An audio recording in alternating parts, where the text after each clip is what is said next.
So that's something I'm actually like really working on now and actually devising a plan on how can I celebrate things better and be more in tune to just enjoying the now. Do you know what I mean? Like all we have is the now.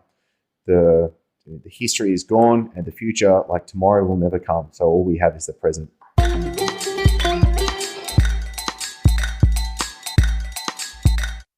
Podcast Junkies, episode 224. Welcome back. I'm Harry Duran, host of this amazing podcast, which has given me the opportunity to speak to so many fascinating podcasters, podcast personalities, podcast luminaries, anyone in the podcasting space that I have hankering to speak to. I usually end up doing it, and it usually ends up being such a really, really fun time. And every day that I have this podcast and I'm able to record these intros to you, I'm grateful for that opportunity. And I know that it's been over 6 years now since starting this in April of 2014. And I never want to take that for granted. And I never want to take you for granted, the listener that keeps coming back and listens to me talk to my friends about podcasting. In case you missed last week's episode, I had the fantastic Nicole Holland, host of Interviews That Convert, on the show, and we had a fascinating discussion. What's fascinating about Nicole is that she's had a wide range of jobs and businesses, and an interesting one was a corrections officer. So digging into how she ended up where she is now and the stories that she told were really, really fascinating. So make sure you check that one out, episode 223 with Nicole Holland. This episode is brought to you by the one and only Focusrite Scarlett 2i2 sound card, my go-to recommendation for any new clients and new podcasters looking to get started. Step 1, get a fantastic dynamic microphone like the Samson Q2U. Step 2, get a super reliable, super clean sounding sound card like the Focusrite Scarlett 2i2. Your guests will thank you. See their complete line at podcastjunkies.com/Focusrite. This week I speak to my friend, my mate, Chris Dufey. Chris and I are in the same mastermind, Black Belt, which you've heard me reference before. It's one of my coaches going back about a year into after I started Podcast Junkies, maybe a little after. So late 2014, early 2015. So it's crazy how long that's been as well. And Chris is someone that I met about a year and a half or maybe 2 years ago in Black Belt. He actually lives in Bali. And he's a really fit dude. It's one of the first things you notice about him. But the other thing that you notice is just how incredibly nice and sincere he is and what a giving person he is. I really love this episode. We talk about the importance of taking risks, networking, and maintaining your faith through all of life's challenges. He goes into detail how exactly he built the Flourishing podcast, business, and life, which is really, really inspiring. We talk about his intense work ethic and a huge risk he took early on in his business career. As if he didn't have enough on his plate, he's already completed a documentary, and he talks about the difference between interviewing for a podcast versus for a documentary. This recent corona crisis has been an opportunity for Chris to demonstrate what the best way is to lead as a business owner. We also get a sneak peek into his next documentary. Chris definitely never slows down, and it's a truly inspiring conversation. This episode is brought to you by the Vertical Farming Podcast. It's the latest production from Fullcast. You can find more information at verticalfarmingpodcast.com. It's a very insightful series where I speak to CEOs, visionaries, and founders of the exciting vertical farming movement. And I'm learning a lot along the way and excited to share these stories with you. So it's the latest project from Fullcast. If you want help with your authority building show, book a free call at fullcast.co/chat15. Stay tuned to the end of the episode where I reveal this week's retention hashtag. But let's get moving with Chris. Chris Dufey, host of the Chris Dufey Show. Welcome to Podcast Junkies. Thank you, brother. I'm highly creative, as you can see from my podcast name. So it's dude, I'm super pumped to sit down and chat with you, Harry. The more I can chat with you, the happier I am. Oh, thank you. Thank you. For the listener's perspective, we were connected through the one and only Taki Moore, who seems to be the connector of connectors now.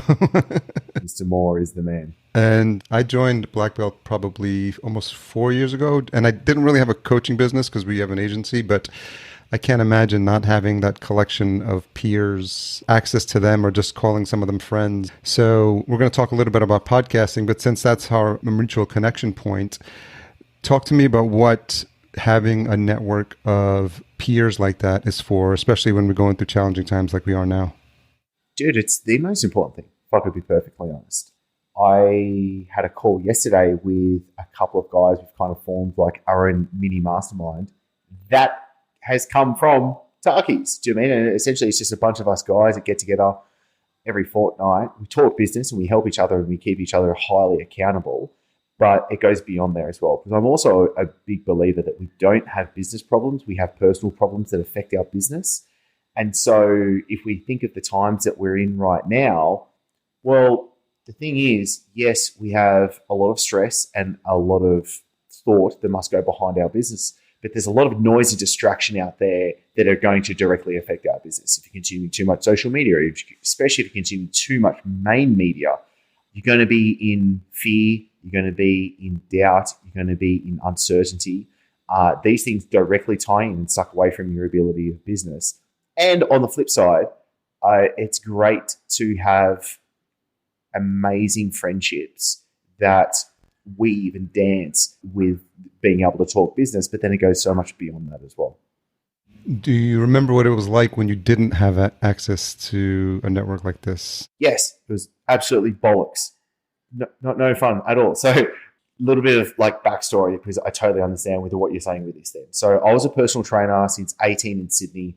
I moved to Dubai after 8 years of running my business there. I had the opportunity to move to Dubai. So I moved to Dubai and lived there for 2 years. And that's when also my wife gave birth to our first child. Big story around that. But long story short, when it comes to it, effectively, what really came about was I worked in a gym 6 days a week from 6 a.m. till 6 p.m. It was just me grinding away, getting the job done. It's now what I call the time for money trap. So any trainer, coach, service professional at the end of the day is in the time for money trap. And it was just me and I felt really lonely. What was worse, good and bad, silver lining to it, when I started my online business, that's when we went from Dubai to now Bali, which was 6 years ago. And effectively, like, Harry, dude, I spent the first 3 years, I reckon, cooped up in my home office. I could have been in the middle of Siberia and wouldn't have known, because I was just in a home office grinding away day by day, trying to figure this shit out, like trying to figure the business side out of running an online business. And I didn't have a network at all. Like I literally was working, spending time with family, or training. That was it. Like that was my life, like in a nutshell right there. And so it really sucks. And I felt really lonely. And I know I think depression is a strong word to use. So I don't know if I would say that, but I dipped in and out of being very low because I was so lonely. So you said you were grinding. Like, where does that mindset, where does that come from? Is that something you were taught by your family? Is that something self-taught, or who is the inspiration for that work ethic? I've always been the type of person where I was like, look, if you tell me what to do, I'll run through walls and I'll make that happen. Like I had the science of achievement down. Like I could just work and I could get it done. If anyone else listening right now, do you know what I mean, vibes with that, you also know that there's a limit. There's a limit to how much you can actually push. There's a limit to how much freedom you can have to it. There's a limit to how much you can actually achieve through that format of just doing. And that's the consciousness level of just doing. So I burnt out a couple of times, and it was only until recently, if I could be really honest, dude, again, there's a silver lining to it, but it comes from a feeling of unworthiness, because to this day, I struggle with feeling worthy for what I've achieved. Like I legitimately right now, like I am grateful every single day. I'm like, I have an amazing life. Like, and I said this like a couple of days ago to someone. Someone was like, how's everything going? And obviously the time of recording, we're in the throes of coronavirus. And I go, I know that the sky is falling for so many people around the world right now. People are losing their lives and doing that. That's bad. But I've got to be honest, I'm loving life right now. I'm in a beautiful home. We're in Bali. It's super chilled. I have great food delivered to me every single day. I'm happy, I'm healthy. My 3 daughters are happy and healthy. My wife is happy and healthy. My business is growing. Yeah, I'm probably working a little bit too much, but that's 100% my fault, and because I'm probably feeling unworthy at the same time because I can't chill out. But I felt a little bit guilty when I was feeling it and thinking it and saying it. And so it has a curse because I can overdo it at the end of the day. So yes, I can get stuff done, and that's how I've been able to accomplish the things. But I really suck, if I could be honest, Harry, on rewarding myself or celebrating those accomplishments. So that's something I'm actually really working on now, and actually devising a plan on how can I celebrate things better and be more in tune to just enjoying the now. Do you know what I mean? All we have is the now. The history is gone, and the future, tomorrow, will never come. So all we have is the present. Do you remember how far back you can go to think about this, little Chris? Was it always just as far back as you can remember, just driven, either whether it's on the playing field or in the classroom? Is that something that you feel like you were kind of born that way? So, I was always very athletic as a kid. I also had what I would call an eating disorder when I was a teenager as well, and I was really overweight, which is what drove me to become a personal trainer, because I was really overweight and I learned to lose the weight, and therefore I wanted to help others go through that transformation. So I became a personal trainer. Then I ran a really shitty personal training business. Then I learned to run a better business, and therefore I help people with their businesses now. And now I've gone through another evolution where now I'm really happy with my life and lifestyle. So I'm helping people be able to take that next evolutionary step as well. If I could be really honest when coming to your question, it's something I'm really trying to dive into now. Honestly, I do talk therapy and breath work once a week, and we dive into that sort of stuff as well, trying to see how far back it goes. I've not been able to palpate and say, that's what happened to cause this, but it could be something. And that's where it's it goes really deep. And I've got to be perfectly honest. My parents had me when they were 17 years old. So really young parents, and they're amazing. We have great relationships, and I love them. They're awesome. I remember being at my dad's 21st birthday, right? It's Wow. it's cool. But I think there was something behind there where I felt like I don't know.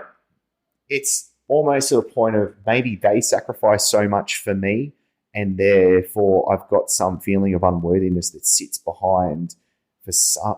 Yeah, I can't palpate it. I'm just being brutally honest and transparent right now. I've been dude, this is the shit that's coming up, and I don't know. But also at the same time, there's a part of me that says it's kind of like the feeding of the 2 wolves. Do you know what I mean? It's which wolf are you going to feed? Do you feed the good wolf or the bad wolf? And whichever wolf you feed is the one that's going to win. So rather than thinking about the negatives, that's where I'm I want to look at the positive, and how can I feed that wolf at the end of the day? And how did you end up in Dubai?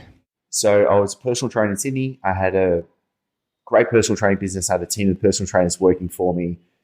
As people grind their way out. I was starting to not love where I was seeing my career, because I was just working around the clock. Again, I was just I will work the hell out of it. And I had a full book of clients and everything like that. 3 days after my wife and I found out she was pregnant, I got an email from a colleague, and he was in Dubai, and he was someone that I met around the world at all these courses. And the email simply said that there was an opportunity for me to be able to go to Dubai and start a fitness business there. So I took that opportunity, and when my wife was 6 months pregnant with our first child, I sold my house, my car, gave my business away, and I got on a plane to go from Sydney to Dubai, and I only knew one person on the other side. And halfway across that flight, so about 7 hours into that flight, it's about a 14-hour flight, I just started shaking and crying, because I didn't know what I got myself into. I was I know one dude on the other side. I didn't even know if he's waiting for me at the airport, if I could be perfectly honest. Wow. And for 3 months, I slept on the couch, and I fucking made that fitness business work. And there was no way I was failing at that. And so I got the business up and running. It took me about 3 weeks to get a full book of clients. And then I grew it. And then I flew back in time to Sydney and surprised my wife early, actually. And then she gave birth to our first daughter, Arlo, and then we all moved over to Dubai together, and we lived there for 2 years. And until I burnt out again and figured out doing this same shit ain't going to work, and then I finally changed business models. What kept you going, when you were on the couch for those 3 months? So I remember like falling asleep. So with the time zone difference between Dubai and Sydney, the only time I could really get, say, a couple of text messages in and be able to converse with my wife was just before I would go to sleep. And so I remember getting some text messages in, and I could, then I would lay back on the couch, and a sincere and loving and oh, that's nice to hear kind of version would be like, I cried myself to sleep. I was really sad that I was away from my pregnant wife and all this kind of stuff. You know what? I closed my eyes and I fell asleep like a baby straight away, and I wake up and I get back to work. I was just mission driven. Do you mean? I knew why I was there, and I knew why I was doing all of this, because behind me was I'm creating a future for my family. I'm doing something different. I burnt my ships behind me, and I knew that. So it was literally get it done or die trying. And I knew my ego wasn't going to let me fail at that. So I fell asleep every night on that couch very happily, and I think I slept really, really well, probably because I was so exhausted from each day's work. But dude, it's just when you have clarity on why you're doing something, you can withstand storms. So you moved to Bali, and then that's when you started picking up this online version of what you do. So can you talk about that transition? Yeah, so towards the end of Dubai, that's when I was like, oh my God, imagine if I could have an online business. Imagine if we could live anywhere. It was just this fantasy dream. And so that's when I started dabbling and playing with the online fitness business thing. And then I got a couple of online clients. And then my wife actually came to me and she goes, we've got to go. We can't stay in Dubai. This isn't where we want to live and everything like that. And she goes, let's move to Bali. It's a place we've loved, and we could do it. Obviously, cost of living is cheap. So the business, and then I just went, you know what? I really like this online thing. I think I'm actually pretty good at it. Let's do it. And so 3 weeks after that conversation, my wife had flown to Bali, found a villa, found a school for our child, visas, the whole thing was sorted, do you know what I mean? And we just smoke bombed Dubai. We just literally sold everything and then came over. I transitioned a bunch of my face-to-face clients that I had at the time to online coaching. And so when I first landed in Dubai, I was I had, a roster of online clients. I was okay, I'm making money. This is really good. But dude, I totally screwed up because I just set things up completely wrong. So about a week in from landing, I lost a bunch of clients because I just set it up wrong. They weren't the right fit for actually online coaching back then. They needed someone in the face-to-face world. And so I went from oh, cool, this is working, to suddenly then, oh shit, I can't even pay for our living expenses. What the hell are we going to do? So there was turmoil and there was stress, and that's when, do you know what I mean? Honestly, the next few years, I was just grinding away in an office by myself trying to figure this stuff out. Seems like that's a consistent thread already just in our conversation, this ability for you to not give up and just kind of if you almost, I get the sense that you're going to figure out a way to make it work. You may not have the clear picture, but you know that there's some way you can make your way through this. I'm shooting a documentary series at the moment, right? So one documentary just came out last week, but the next documentary series is called A Life Worth Living, where essentially I'm just flying around the world, interviewing the best of the best, trying to figure out what are their secrets to actually living a life, especially redefining success and redefining how do we get to success at the end of the day in all areas of life without compromise. I kept coming to after these interviews and thinking about it with myself, and there was this word that kept coming to me. And I'm not a religious dude, but the word was faith. And that's why I looked upon myself as well. And I was like, I've got faith. There's faith inside of me that we will get there. Do you know what I mean? I will achieve what it is. The thing that we don't really know is time. Time is something that we don't have the grasp on. So whether I'm going to get there or not, I have faith of that happening. Is it going to be 3 months, do you know what I mean, that we hit the X mark of dollars revenue, or 12? That we don't know that sort of stuff. So I try and bring it back today to a very stoic philosophy, if I could be honest, and just being look, there's really only my thoughts and actions that I can control. And so therefore that's all I'm going to focus on. I'm not looking to external validation and trying to achieve things. And it's this artwork behind me that my daughter actually gave me for my recent birthday. It's got a phrase on it. When's your birthday? It was 23rd of February. It's just a phrase, and she wrote it on there, and it's probably the one thing I've cherished the most, like physical thing, other than my actual children, but materialistically. And it just says, there is no destination. And I love that so much because there is no destination. Did she come up with that on her own? No, it's something I keep saying the whole time. Okay. Well, it's working then. Yeah, it is. It is. And dude, it's working for me. They're much wiser and smarter than I am, for sure. But there is definitely the ability to focus on what really matters at the end of the day is something I continue to come back to that's just so important for us. And so having the faith of being able to weather the storms, like right now, going through this coronavirus stuff, like, dude, I'm pumped. I'm made for this. Like, let's go. Do you know what I mean? Like, I'm ready to lead my community and my team through this. Like, when shit hit the fan, it was immediately like all hands meeting. And I was like, look, this is a good thing. And this is why. And everyone could see the vision of what was needed to get done. And what do we do to get to the other side of those things? But to be honest as well, it's only from learning from other people ahead. Do you know what I mean? I'm always just trying to look at the dudes and dudettes that are doing amazing things and being like, that's cool. Like, I want to emulate those characteristics. We'll come back to what happened, what I've seen you do during this interesting crisis that we're going through. So we'll circle back to that in a second. But I'm curious, just to keep the timeline thread going, when did podcasts start to enter like your radar from a content marketing strategy? In Dubai, just before we left, is when I started my first podcast. So that was quite some time ago. That would have been like 6 years ago. Actually, I would have started my first podcast.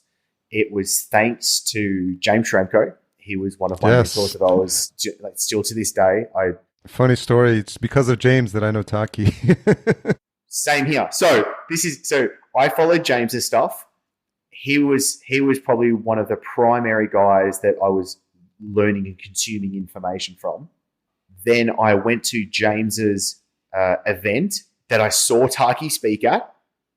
And then I actually spoke at James's event the year after that, and Taki was there as well. And that's when we chatted, and that's when our friendship actually kind of first started.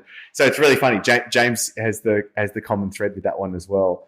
So it was thanks to learning from James and his methodology that it still stands true today.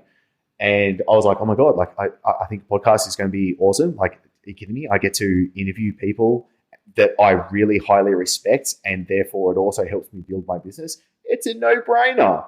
So that's when I started in Dubai. I still remember because the time zone differences sucks. So I had to do them in the middle of the night to be able to actually make the interviews work. And I did it, and I loved it. I'm so happy I did it. What were some of the things early on as you were getting started with podcasting that you were just, learning the ropes, besides what you were learning from listening to James? I'm just curious about just how you got started, maybe tech wise or what the content was or how you were thinking about organizing those first early episodes. Yeah, dude, it was shit. It was so crap. You definitely would not want to listen to it. It'd be like running nails down a chalkboard would be more pleasant than listening to me back then. I remember it was like a Blue Yeti microphone, and I had it connected with Skype and recorded it through Skype. But it worked. Do you know what I mean? I'd get on and I'd ask questions, and that's the difference now. As a interviewer, when I'm either doing a podcast interview or a documentary interview, one of the best compliments I get is when someone turns around and goes, God, you're really good at asking questions. Or that's a really good question. I get such a high when someone says that. I'm like, oh shit. Yeah. My ego just gets stroked. I love it. So it definitely comes down to one, having frameworks into what you're doing. So now I'm always thinking in frameworks and how something operates and how something needs to get done. The skill set is the skill of listening. So needing to actually listen to what the other person's doing. And that's why I don't do interviews anymore without video. And when I do, obviously the documentary ones, we're doing it in person. And I really rather, for me, I'd rather invest the money in the flights, and it's expensive, dude. Do you know what I mean? Even the documentary I just released, it cost a bit to get done. But when I'm looking at you, like I'm looking at you right now, Harry, do you know what I mean? Like I can see your facial expressions. I can see what's going on. Do you know what I mean? Like it just makes that conversation so much more powerful. So because I'm listening as to what's going on, and then I can truly help craft that conversation flow to be able to get to where we need to. Do you know what I mean? So at the end outcome, the listener is like, that was really good. Like that actually improved my life. So talk about the frameworks, because this is a podcast about podcasting, so we can get as geeky as we want and techy as we want on this topic, because it's something that I'm obviously passionate about. So you mentioned frameworks. Tell me how they've helped, and maybe give us an example. So a simple framework to be able to follow is, what's the problem? So what's the problem that we're talking about at the end of the day? What's the hook, so we can make sure that we've got the person inclined to want to listen to all the way through? Then we talk about story, and essentially the story needs to I like taking them through doing the hero's journey. And so especially part of doing the documentaries is I really dived in deep learning script writing, and then really learning the hero's journey. What do those steps need to look like? So what does the ordinary world look like before you started out? What was the call to action? What was the meeting of the mentor? Do you know what I mean? Like, what was the aha moment? What was that time where you like shit hit the fan at the end of the day and you're like, oh my God, I don't know if this can work. Like when you learn a hero's journey story, like it's every story's done from Star Wars to the Bible. Like it's all the exact same Joseph framework. Campbell, yeah. Yeah, totally. And so there's two amazing books that I read. One of them's called Save the Cat. It's a brilliant script writing book. I totally forget a blank on the author, but he's amazing, and I've learned so much from him. So you learn in that the different types. So like my last documentary, it was technically a golden fleece hero's journey, right? So there's different types of what goes on. I'm totally forgetting the second book's name. It actually wasn't a book. It was a recording of a script writing seminar that was just amazing. But like, so what I did was, when you look at it, I actually can overlay, say, a webinar, like a selling webinar with a script, and you can actually overlay the two of them. Like, you know, if you have two like see-through pieces of paper and you have it written, you can actually do it together where you put it over the top. And I was like, oh my God, I see the power of what I can do with film now. And it's amazing. So yeah, after doing what's a problem, what's a hook, what's a story, take them through a hero's journey at the end of the day. When you're teaching, you need to be able to look at like doing, if it goes wrong, what happens? If it goes good, what happens? And then what's the wrap up? What's the call to action? How have you found that framework has improved the quality of your interviews? Oh, tremendously, because I am now able to pull out of my guests what I need to. Like, we all know when you have interviews, it's like milking a stone. Do you know what I mean? You're like, oh, Jesus Christ. Like, come on, give me some juice, brother. It gets hard. So they're the good ones. Like, they're the ones you learn from at the end of the day. You also have a flip side on the pendulum where you get on an interview and you know the person knows their talking points. Like, they're like, these are the talking points that I have. And it's like the same thing. Yeah. And so you need to deviate that person out of their usual routine, like get them out of that usual slope that they go down into, so it can be a little bit more natural. And if I could be honest, like one of the most important things I just feel like people don't do, they don't do their homework. Like, learn about your person before you're actually going to talk to them, and really like know something interesting. So especially you can start the conversation with something that's going to open them up. Like if you can start a conversation that will get the person to go, oh, like shit, this dude's actually really switched on and he really knows about me. And like, this isn't going to be the same usual podcast. Like, for example, we've all heard the podcast where it's like someone's releasing a book and then it's just like, tell me about chapter 2. Tell me about chapter 6. And it's just like, yeah, it's just like, oh, bang my head against the wall, dude. Like, this is no fun. So being able to dive in a little bit deeper, I find really interesting, because then you get really cool conversations. And that's the thing for me, the podcast and the documentary, the whole thing, is I want to have cool conversations with cool people. That's it. I think that's the coolest thing ever. Like that's what lights me up. And if I could do that for the rest of my life, I won. Do you mean like that's winning for me? So I want to design my life around that. When did you think about changing the name of the show And what was the reasoning behind that? Oh, dude, I've gone through like 4 or 5 iterations, if I could be perfectly honest. It started out as, I don't even know what it started out. Maybe it was Ask the Pro when I first started it out. Then I had like a business specific podcast, and I had a fitness specific podcast.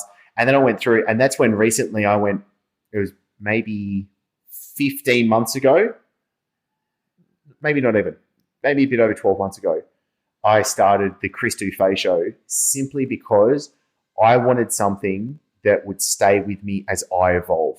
Because what I found was I started a podcast and it was very niche specific, which has merits. Do you know what I mean? Like, which is important. But then as I grew as a person, I didn't want to talk about the same old shit that I was doing before. I wanted to have the conversations that I want to have.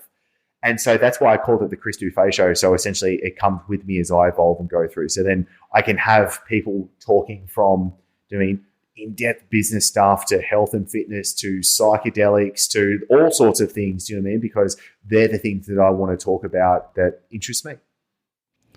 How have you noticed as the caliber of the guests has improved, how has it affected you having to rise to that occasion to be a host to a higher caliber guest? For now, I don't feel like I get rattled where I'd get rattled before. I'm like, oh my God, I'm about to talk to I remember ages ago, I interviewed Jordan Harbinger, and it was funny because I told him, because I actually interviewed for the documentary series not that long ago, and I was with him, and I go, oh, Jordan, like, I got to say thank you so much. I really appreciate it that you took the time for me to be able to interview you back then when I was just starting. And now when people reach out to me, I'm not like, unless shit's like super busy, I'm not the kind of dude to be like, how many listeners do you have? I only do like, because I remember back to when Jordan gave me a leg up. Do you know what I mean? Like, and I said to him, I was like, I appreciate that, brother. And I want to extend that favor onto others and pass that on as well. So when I get like a higher caliber person, I think it's just the same for me. Like, I come into everyone the same. Like, even like I want to treat everyone evenly. So even if someone isn't some rocket superstar, I'm going to put the exact same amount of effort in for them. That makes sense. And so when did you then start to you had the podcasting down, and then of course, taking it to the next level, you start getting the documentary itch. Like, where does that come from? Okay, this is a good question. So it was only about a year ago that I was obsessed with the notion of, isn't it interesting how we all tell ourselves the story that we're being? Like, right now, you're acting, I'm acting, the listeners are acting. Like, we're all acting out this story that we're telling ourselves. And every day you wake up and you tell yourself that story. But that story can be changed. And I just found it very interesting. And it was actually went out, and a mutual friend connected me with one of his friends. And this guy was amazing, James. He's a filmmaker, does incredible work. And I had the thought, and I went, oh, imagine being a filmmaker. Like, imagine producing films and putting that out into the world. Would that be interesting? And I had the thought, no, I could never do that. And I saw the thought go across my head. Do you know what I mean? And I went, fuck yeah. I grabbed it. I was like, no, that's a limiting belief that I have just told myself. Like, I have fabricated that story myself. That's bullshit. Do you know what I mean? Like, what, I'm not a film. So then I was like, no, I want to do it. Like, this is something I really want to do. I don't know how the hell I'm going to do it. I don't know what I'm doing. I still don't know what I'm doing. And I immediately just started I started laying the bricks, and I was like, okay, what am I going to do? I had to think about it. I hired a film crew, and then it was like a month later, we were in LA doing our first round of shooting of interviews, and I love it. Like, and there was like, I remember doing the first interview, and the film crew was there setting up and getting everything ready. I was 2 guests that were there, Mel and Nick, amazing. They're actually good friends of mine, thank God, because they were just really nice to me. And one, I think it was the sound guy. The sound guy turns around and goes, so who's the producer? And I'm like, I am. He goes, who's the director? Yeah, that's me too. He's like, who's the writer? And I was like, no, I guess I'll take that role as well. So I had no idea what I was doing to. And so that's where I've just learned it. And I think that's a part of what I really enjoy is evolving. Doing that's something I really, really enjoy, is being able to evolve and grow and get better and do new things. And that's where I was like, look, I love podcasts, and podcasts are very important, but the thought that I also had was there's a lot of competition in it. So where can I go where there's less competition? Do you know what I mean? And that's where I thought, well, it takes higher. And that's the thing. So specifically with the documentary that I just released, it's about fitness business. So gym owners, personal trainers, health coaches, it's essentially showing them what they need to be able to do today to be able to grow a thriving business. And for me, it was just being able to learn how do I actually produce a film, because I want to continue doing this for the unforeseeable future because I had such a good time doing it. So I just wanted to make sure that all right, I wanted to do something different. I'm really enjoying it. And it was a similar skill set. So I enjoy doing the podcast because it's sitting there and interviewing. Now I'm just adding in layers of complexity and other skills that I need to be able to learn. So it was building on top of each other, because the great thing is all of the interviews that I just did for the documentary, dude, they're coming out as podcast episodes. Do you know what I mean? I've got tons of episodes in the library ready to rock because I've already put the grunt work in on the front end. And so just take the listener through the two documentaries that the one you completed and the one you're working on. What are the names? So the first one that we just released last week that you can go to fitprodocumentary.com. It's called The Business of Fitness. So for gym owners, personal trainers, health coaches, how to grow a thriving business, you'll see exactly what you need to do, especially in today's climate. The next documentaries I'm actually going to be doing a series is called A Life Worth Living. So that's where I'm going to be interviewing and really kind of peeling back the onion on how do we redefine success today, and then how do we actually redefine how do we get to that success as well, because I found myself with the whole money thing as success and materialistic things as success a bunch of bullshit at the end of the day, especially now I can get to see behind a lot of the facade of what's going on. And I was just I see too many people compromising. Why does a guy make so much money but then lose his relationships with his family? Or why does someone build their career but gain weight and lose their health? There's compromises going down here. And I was I don't like compromises. And so I wanted to look at, well, how do we actually work around this? And so therefore this documentary series is coming to life. How many have you shot already? 20, 25 so far. Whoa. So I literally I probably should still be in LA now doing the shooting because I had a trip booked, but that I had to cancel that. So I want to actually release 2 episodes, or what I'm going to call 2 volumes of A Life Worth Living this year. Obviously, this depends now on when I can actually start flying and doing everything like that. But I know I'll be able to get 2 out. It'll be a lot faster from what I can do moving forward. Now I've actually done one before. Yeah, so essentially each volume is actually peeling back one area of life. But at the end of the day, it's something I've got to be super interested in as well. So yeah, dude, I'm learning as I go. There is no way I'm going to say I know what I'm doing because I'm completely making shit up as I take the steps. Is there anything that you've noticed different when you're interviewing someone on camera for a documentary as opposed to a podcast interview? Yeah, totally. So I actually interviewed another filmmaker, a guy that I've looked up to, and we're in LA, and we did a 90-minute interview together. And then at the end of it, we finished, cameras off, and he turns around and goes, "That was really good. You'll probably use about 60 seconds of that." And I thought about it, I was like, oh shit, yeah. I'll sit down with someone for 60 to 90 minutes and peel through some great stuff. But actually in the documentary, you could use very, very little of it. And I'm like, oh my God, yeah, okay. So interviewing for a documentary, I found I have to be extremely sniper-like in being able to pull the words out because it's got to come out in sound bites. It can't be these elongated and ums and ahs and all of this kind of stuff because then it looks shit on film. So I need to be able to really get it out of them. But at the same time, I don't want to say, "Oh, stop! Can you just say it again?" But kind of I kind of want to be a little bit. Yeah, so it's been really interesting for me to being able to go, okay, how do I actually create the environment so that they can, when you're watching film and there's just this magical soundbite that just makes you, gives you goosebumps all over, and it's oh my God, that's what you want. And so it's being able to craft it in the way to be able to do that. And then there's other things like cameras, there's lighting, sound, there's so many things that you have to make sure are dialed in to get that. Because there's been a couple of interviews so far, dude, where I turned around and I was like, fucking camera angle's off. That wasn't right. Like, do you know what I mean? I was like, dude, there was one trip, the videographer, I'm not shitting you, on the plane, dropped the external hard drive and it broke and we lost all the footage. Holy shit. I'm not shitting you. It would have cost me about 10 grand. Like, I was like, that trip was done. Like, we can't pull anything from it. The external hard drive is broken.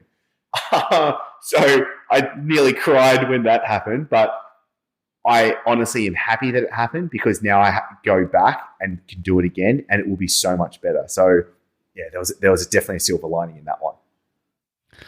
That's interesting. I got to introduce you to my friend Patrick Solomon. He actually produced a documentary called Finding Joe. Oh, dude, that's amazing. I've watched that. I know him, and he's working on a new documentary called What is Money? So no shit. Dude, yeah, please do. That's awesome. Yeah, he's in Venice too. So definitely, once you start those trips back up again, get connected to him. And have you heard Ken Burns on Tim Ferriss's show? Yes, but it was funny because I also did Ken Burns' masterclass before he was on Tim Ferriss's show. He's amazing. So the dude that I got I don't want to tell the guest, oh, can you say it differently and stuff like that, is because of Ken Burns. Because when he was explaining it, I was like, "Oh, that's good." Like, okay, I've got to do this the right way. Do you know what I mean? Like, I want to stick to the craft and the art of it. I don't want to be some slacker. And so, thanks to Ken Burns, I got to make Ken Burns proud. Yeah, hopefully. So now, I want to shift into a little bit how you coach people and coach gym owners and business owners through what's been happening through this crisis. Because what's been fascinating for me over the past, 2-3 weeks, all this is happening, is I've been able to see what a response is like from people who understand that this is, while it's tough for a lot of people that we may know, it can also be a good opportunity for us to grow as business owners and also to lead a tribe or lead our fans or anyone else that works with us or follows us into showing them that there is a way to get through this crisis in a way where we can come out on top. So I'm wondering if you can talk a little bit about that messaging, because we sat in on a couple. I saw a couple of your videos in the group, and I was wondering, as this was happening, as people, as shit was hitting the fan, as people were freaking out, what was going through your mind, and when did you realize that this was also an opportunity to lead? So it's a great question, and it's funny because you said it's really only been 3 weeks. Feels like 3 years, if I could be perfectly honest. It's like, holy shit. So right before, I actually had a breathwork session right before everything kind of came to the tipping point of oh shit, okay, sky's falling for so much of this right now. And I walked out of the breathwork session and I just had this clarity, and I was just like, okay, I've got to cancel my client event that I had booked in Venice, California. I had to cancel all the interviews that I had booked for the actual documentary series. I had to cancel the video. I had to do so much stuff. And I had complete clarity and calm about getting it done. I was just in the zone, looking back into it, I was like, holy shit, that's crazy. I just knew what I had to do, how I needed to do it. And then I sat down and I had to firstly, I called an all hands meeting for my team. So we all got on a call, and it was, look, this is a great opportunity for us right now, which it genuinely is, because so with what I do for gym owners, personal trainers, health coaches, is I show them and teach them and give them what they need so they can build a thriving online business. So with everything that's actually happening, I've got the golden ticket for fitness professionals to actually build a great business. This isn't a pulling stuff out of my ass and trying to figure out something. It's no, this is what we do. We just need to be able to properly contextualize everything to what is happening today.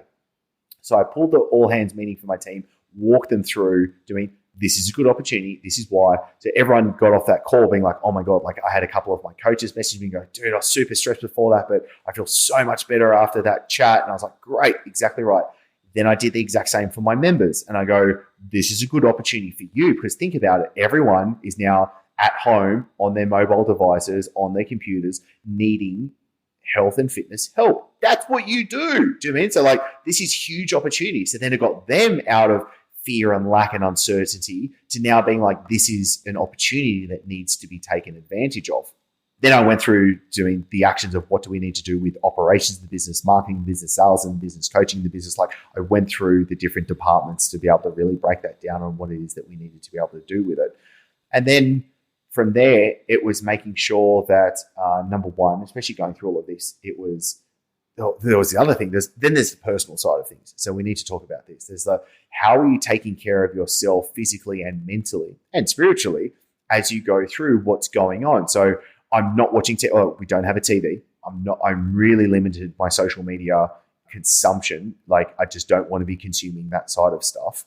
And it was a case of how do I protect myself to then best show up for everyone, for me to be able to do this. Because I've got to be honest, like since that day that like everything happened, like I haven't taken the pedal off the metal. And even now I'm like, I need to take a couple of days off. Do you know, like I haven't taken time off yet. And I've been grinding hard. I'm like, I can feel it. Like I was up since 3 a.m. this morning to be on someone else's podcast. And do you mean it's like I've been grinding all the way through. It's 11 a.m. now that we're recording this. My day won't finish until 3 p.m. Then I'm going to go train. Then I can have family time. And it's like, it's full on, but I'm driven at the moment to make sure that I best show up and we can best serve everyone, because it's an interesting time, dude, because we can either look at this period that we're going through right now, and I think a lot of people are going to look back at it and be like, honestly, they didn't do what they needed to do and they really acted the wrong way.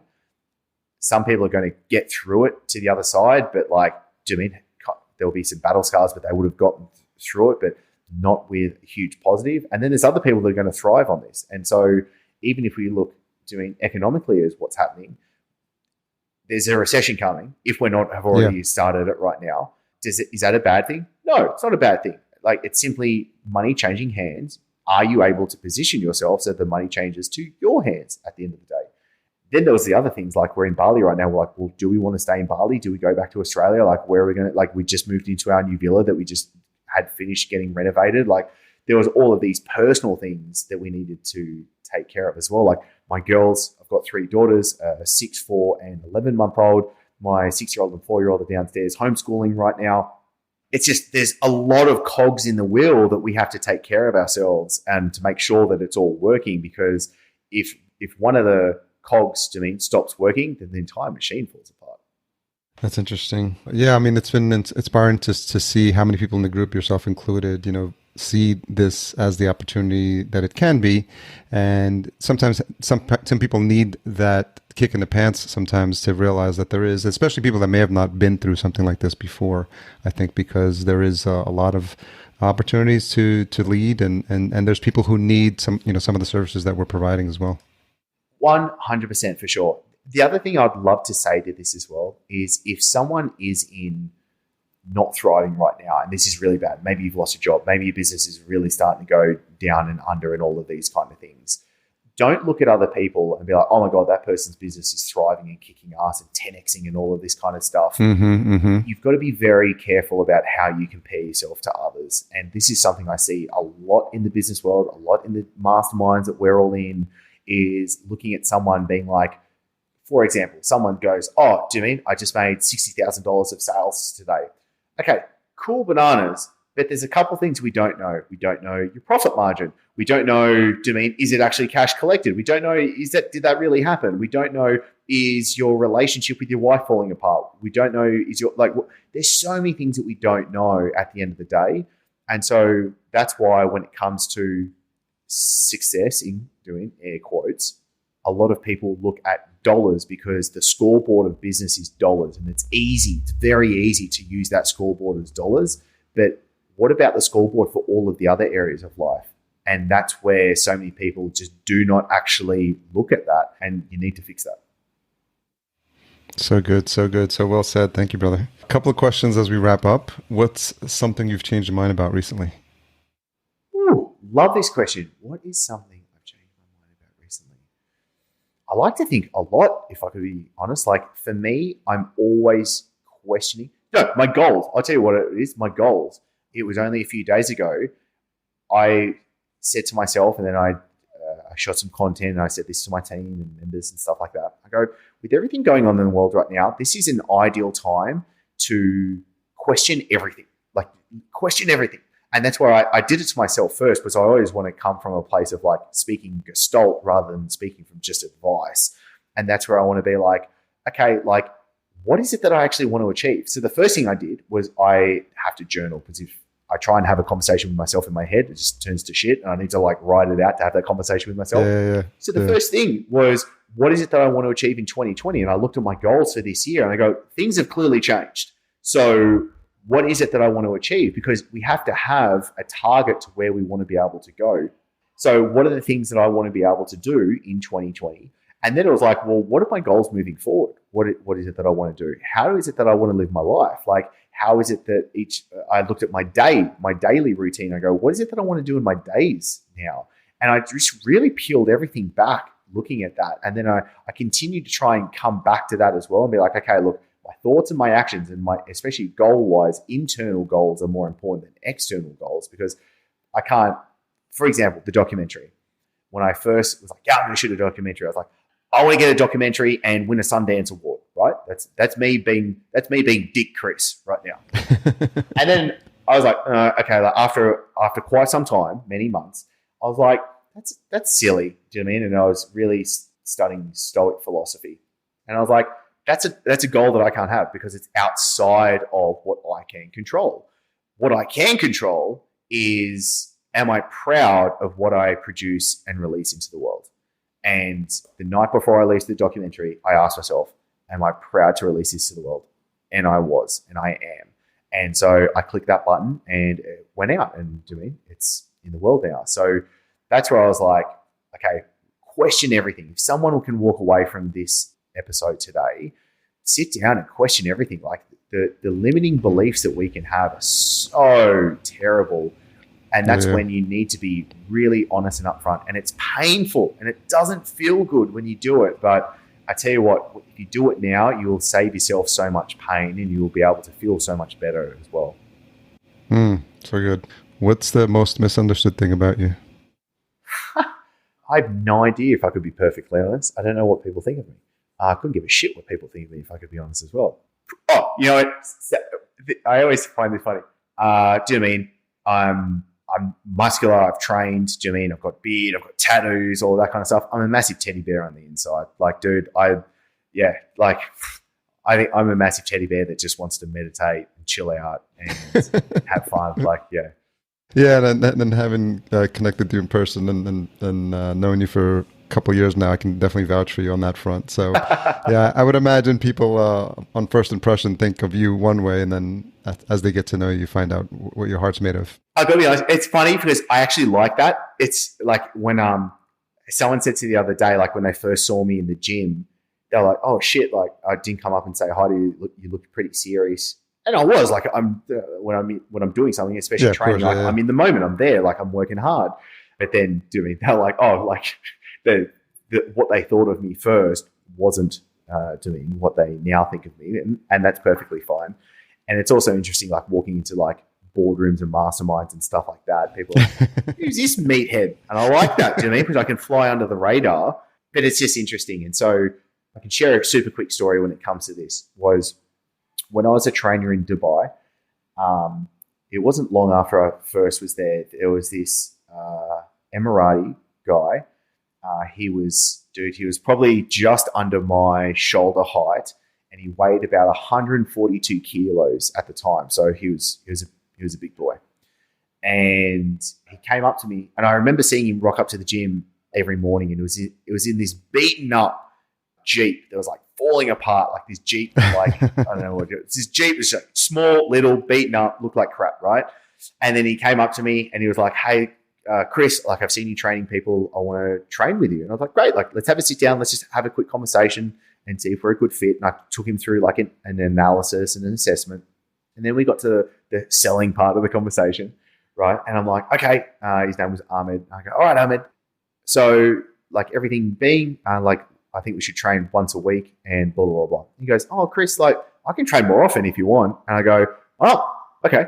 Well, let's train twice a week. Like what 2 days do you think are going to be best? He goes, oh, dude, like I can train more often if you want.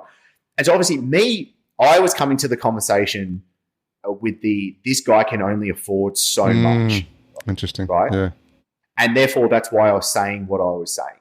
Anyway, it turns out he's a sheikh. He had more money than God, and he actually trained with me 4 days a week, double days. So it was actually 8 sessions a week that this guy, he would rock up every week with his like wad of cash and give it to me for the 8 sessions every single week, right?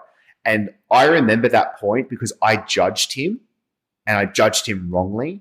And now I'm very much like, I am wanting to be as conscious as possible as I just don't judge people. I don't judge people for the way they look or anything like that, because you never know who they are. And at the end of the day, we're all equal and the same. So that was a learning lesson for me when I was a prick and I was doing the wrong thing. And thankfully, Dominic came out as a good thing, because he was also a very sweet, loving man that taught me so much. So it was, don't judge.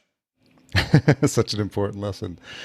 Well, brother, I feel like I could add another hour to this just to dig into like the spirituality side and just kind of like go down that path. But we'll save that for a future conversation, because it feels like we're just starting to crack open, who is Chris Dufey?